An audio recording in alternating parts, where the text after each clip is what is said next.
Kuwait की वजारत दिफा ने बताया कि कुवैत के हसास जोन के बाहर 6 मिसाइल गिरने से धमाके हुए हैं। 24 घंटों में हसास इलाकों की तरफ आते हुए कई मिसाइल नाकाम बनाए गए।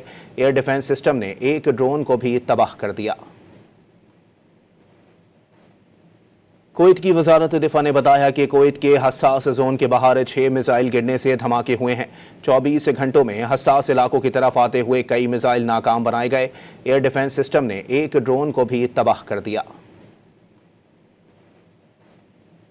कुवैत की वजारत दिफा ने बताया कि कुवैत के हसास जोन के बाहर 6 मिसाइल गिरने से धमाके हुए हैं। 24 घंटों में हसास इलाकों की तरफ आते हुए कई मिसाइल नाकाम बनाए गए। एयर डिफेंस सिस्टम ने एक ड्रोन को भी तबाह कर दिया।